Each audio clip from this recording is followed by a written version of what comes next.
Hello students, आज आपण बघणार आहोत ट्रान्समिशन इलेक्ट्रॉन मायक्रोस्कोपी। ही एक प्रकारची मायक्रोस्कोपी आहे की ज्याच्यामध्ये इलेक्ट्रॉन बीमचा यूज करून आपण काय करणार आहोत, सॅम्पलचा ॲनालिसिस करणार आहोत। कंपाऊंड अननोन कंपाऊंड्स असतील ज्याचं ॲनालिसिस करणार आहोत। या मायक्रोस्कोपीमध्ये आपल्याला काय भेटते, 3D इमेज भेटते की ज्याच्या थ्रू आपण काय करू शकतो, त्याचं इंटरनल स्ट्रक्चर कसं आहे, त्याच्यामध्ये बॉन्डिंग कसं आहे, त्याचं ॲनालिसिस कम्प्लिटली ॲनालिसिस होऊ शकतं। सो आपण ह्याच्यामध्ये पाहणार आहोत इंट्रोडक्शन, प्रिन्सिपल, डायग्राम, इन्स्ट्रुमेंटेशन त्याचं आणि ॲप्लिकेशन्स पण आपण पाहणार आहोत। Introduction of transmission electron microscopy. TEM is discovered by the Maxwell and Ruska. TEM म्हणजेच काय की शॉर्ट फॉर्म आहे। ट्रान्समिशन इलेक्ट्रॉन मायक्रोस्कोपीलाच टेम असं म्हटलं जातं।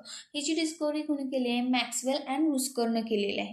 देन ही मायक्रोस्कोपीचा यूज कशासाठी केला जातो, to analyse the internal structure of compound. Internal कंपाऊंडचे इंटरनल स्ट्रक्चर कसे आहेत ह्याचं ॲनालिसिस करण्यासाठी ह्या मायक्रोस्कोपीचा यूज केला जातो की ह्याच्या थ्रू आपल्याला काय भेटते, 3D इमेज भेटते की ज्याच्या थ्रू आपल्याला इंटरनल स्ट्रक्चर कसं आहे हे ॲनालिसिस होतं। देन आपण ह्याचा यूज कशासाठी करू शकतो की analysis of nano particles and nano structure. Nano particles म्हणजे very ultra small particles, ultra small structure असणारे पार्टिकल्स की जे आपल्याला डोळ्यांनी विजिबल नसतात, अशा पार्टिकल्सचं ॲनालिसिस करण्यासाठी आपण ह्या मायक्रोस्कोपीचा यूज करू शकतो। Then TEM is also known as conventional transmission electron microscopy असंही ह्याला म्हटलं जाणार आहोत। Principle of transmission electron microscopy. मग ह्याच्यामध्ये काय बघणार आहे की ही जी मायक्रोस्कोपी आहे ही कशाच्या बेसिसवर वर्क करते, त्याचं मेन प्रिन्सिपल काय आहे। तर main high energetic electron beam focuses on the sample surface, the electron passed through the sample are imaged. म्हणजेच काय होतं की जेव्हा हाय एनर्जेटिक इलेक्ट्रॉन बीम आपण फोकस करतो सॅम्पल सरफेसवरती, तेव्हा काय होतं, इलेक्ट्रॉन काय होतात, पास होतात सॅम्पलमधून आणि सॅम्पलची इमेज आपल्याला भेटते आणि त्या इमेजवरून आपल्याला काय भेटतं, इंटरनल स्ट्रक्चर ऑफ सॅम्पलचं इंटरनल स्ट्रक्चर कसं आहे त्याच्याबद्दल ॲनालिसिस करता येतं आणि त्याची आयडिया फाइंड आउट होते की जेव्हा इलेक्ट्रॉन्स काय होतात की इलेक्ट्रॉन बीम आम्ही फोकस केली सॅम्पल सरफेसवरती, इलेक्ट्रॉन ट्रान्समिट झाले, ते इलेक्ट्रॉन ट्रान्समिट झालेले इलेक्ट्रॉन काय होतात, फ्लोरोसन्स स्क्रीनवरती स्ट्राईक आउट होतात आणि तिथं काय होतं की त्या इलेक्ट्रॉन बीमचं कन्व्हर्जन इमेजमध्ये केलं जातं आणि जी आपल्याला 2D इमेज भेटते त्याच्यावरून आपण त्याचं इंटरनल स्ट्रक्चर कसं आहे ह्याच्याबद्दल आपल्याला आयडिया येते की ते सॅम्पल कसं आहे। नेक्स्ट बघणार आहोत आपण डायग्राम की ज्याच्यामध्ये तुम्ही पाहू शकता ट्रान्समिशन इलेक्ट्रॉन मायक्रोस्कोपीची डायग्राम आहे।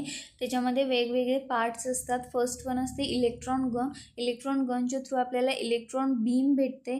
देन ती इलेक्ट्रॉन बीम फोकस केली जाते by using anode and condenser lens. ह्याच्या थ्रू काय केली जाते, इलेक्ट्रॉन बीम फोकस केली जाते ऑन द सॅम्पलवरती ती फोकस केली जाते। देन इलेक्ट्रॉन बीम ट्रान्समिट होते सॅम्पलमधून। देन सॅम्पलमधून ट्रान्समिट झालेले इलेक्ट्रॉन बीम पुन्हा प्रोजेक्टिव्ह लेन्स आणि ऑब्जेक्टिव्ह लेन्सच्या थ्रू काय केली जाते, फ्लोरोसन्स स्क्रीनवरती फोकस केली जाते। जेव्हा ती फ्लोरोसन्स स्क्रीनवरती स्ट्राईक आउट होते तेव्हा फ्लोरोसन्स स्क्रीन डिटेक्टरला सिग्नल पाठवतो आणि त्याच्या थ्रू आपल्याला कॅम्प्युटरवरती स्क्रीनवरती एक इमेज भेटते की जी इमेज आपल्याला काय सांगते, इंटरनल स्ट्रक्चर ऑफ सॅम्पल। त्या सॅम्पलचं इंटरनल स्ट्रक्चर कसं आहे त्याच्याबद्दल आपल्याला आयडिया देते। तुम्ही पाहू शकता की ज्या इमेज आहे त्याच्यामध्ये त्या ट्रान्समिशन इलेक्ट्रॉन मायक्रोस्कोपीमध्ये अशा टाईपच्या इमेजेस आपल्याला फाइंड आउट होतात।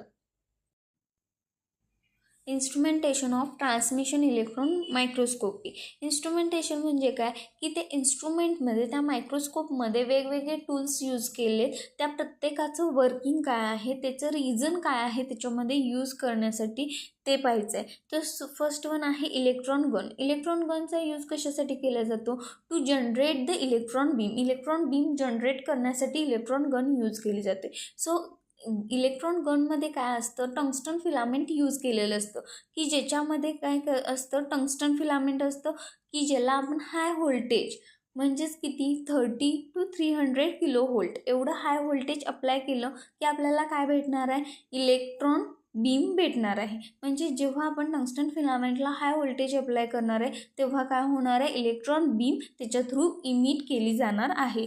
देन नेक्स्ट वन आहे कंडेन्सर लेन्स. कंडेन्सर लेन्स ही काय आहे, इलेक्ट्रोमॅग्नेटिक लेन्स आहे, जिचा यूज कशासाठी केला जातो, it focuses the electron beam on the sample. सॅम्पलवरती इलेक्ट्रॉन बीम फोकस करण्यासाठी कंडेन्सर लेन्स यूज केली जाते. In transmission electron microscopy number of lenses are used as compared to scanning electron microscopy. So electron beam will be more accelerated and easily penetrate through the specimen. म्हणजेच काय की scanning electron मायक्रोस्कोपीपेक्षा transmission electron मायक्रोस्कोपीमध्ये जास्त lenses use केले जातात. कारण काय आहे, कारण जेवढी इलेक्ट्रॉन बीम ॲक्सिलरेट होणार आहे, फोकस होणार आहे, तेवढी ती इझिली त्या सॅम्पलमधून पेनिट्रेट होणार आहे, ट्रान्समिट होणार आहे, त्याच्यासाठी यूज केले जातात. देन नेक्स्ट आहे ॲपरेचर. ॲपरेचरचा यूज कशासाठी केला जातो, use to control the size of beam. बीमची साईज कंट्रोल करण्यासाठी यूज केला जातो. देन आहे जे सॅम्पल आहे ते व्यवस्थित फिक्स केलं पाहिजे. देन ते रिन्स केलेलं असलं पाहिजे. देन सेकंडरी फिक्सेशन केलं जातं. देन डिहायड्रेशन केलं जातं, म्हणजे डिहायड्रेटेड असलं पाहिजे. देन आहे ऑब्जेक्टिव्ह लेन्स. ऑब्जेक्टिव्ह लेन्समध्ये काय आहे की it focuses the transmitted beam. जी ट्रान्समिट झालेली सॅम्पलमधून इलेक्ट्रॉन बीम आहे तिला फोकस करतं towards the projective lens. Then intermediate ज्या लेन्सेस यूज केल्या जातात त्या काय करतात, फोकस करतात. इलेक्ट्रॉन बीमला जितकं फोकस करता येईल तेवढं ते करत असतात. देन आहे projective lens. It focuses the electron beam towards the fluorescence screen वरती ते काय करतं, फोकस केलं जातं. अँड लास्ट पण आहे डिटेक्टर. डिटेक्टरमध्ये चार्ज कपल्ड डिटेक्टर हा यूज केला जातो. ट्रान्समिशन इलेक्ट्रॉन मायक्रोस्कोपीमध्ये चार्ज कपल्ड डिटेक्टर यूज केला जातो. हा डिटेक्टर काय करतो, capture the image of electron beam. जी इलेक्ट्रॉन बीम ट्रान्समिट झालेली आहे तिच्या थ्रू काय करतो, इमेज फाइंड आउट करतो, त्याचं इमेजमध्ये कन्व्हर्जन करतो. आणि इमेजवरून आपल्याला काय फाइंड आउट होते, इंटरनल इमेज इंटरनल स्ट्रक्चर समजतं. लास्ट आहे ॲप्लिकेशन्स. ॲप्लिकेशन्स म्हणजे काय की ट्रान्समिशन इलेक्ट्रॉन मायक्रोस्कोपी कुठे कुठे यूज केली जाते, कोणत्या कोणत्या फील्डमध्ये त्याचा यूज होतो. सो फर्स्ट वन आहे analysing the nano particles, nano tubes and nano structure. Nano म्हणजे काय की ज्याची रेंज 1 to 100 नॅनोमीटरमध्ये असते. व्हेरी व्हेरी स्मॉल स्ट्रक्चर असणारे, नॅनो पार्टिकल्स असणारे, त्यांचं ॲनालिसिस करण्यासाठी आपण टेमचा यूज करू शकतो. Then investigating the crystallography. क्रिस्टलचं स्ट्रक्चर कसं आहे हे इन्व्हेस्टिगेट करण्यासाठी यूज करू शकतो. Then studying the cellular microstructure, functions and dynamics. Then investigating diseases mechanism and developing new treatment develop करण्यासाठीही आपण ह्याचा यूज करू शकतो. Then analysing the chemical reactions and the catalyst. म्हणजेच केमिकल रिॲक्शन कंप्लीट झाले की नाही ते ॲनालाइज करू शकतो. देन जे कॅटलिस्ट आपण यूज करतो किंवा न्यू आपण डेव्हलप केलेला कॅटलिस्ट असेल तर त्याचे इंटरनल स्ट्रक्चर तसंच आहे का, तो ॲज अ कॅटलिस्ट म्हणून वर्क होतो का, ह्याच्यासाठीही आपण यूज करू शकतो. देन आहे TEM has widely used applications in the cancer research and material science. So cancer जर कुणाचं तर प्रेझेंट असेल, सो कॅन्सरसाठी आपण जे सॅम्पल असेल तर त्याच्यामध्ये इंटरनल स्ट्रक्चरवरून, त्या इमेजवरून त्या कॅन्सर सेल्स त्याच्यामध्ये प्रेझेंट आहेत की नाहीत आपण त्याच्यावरून ॲनालिसिस करू शकतो. Then qualitative and quantitative elemental analysis of मायक्रोस्ट्रक्चरचं क्वालिटेटिव्ह अँड क्वांटिटेटिव्ह ॲनालिसिस करू शकतो.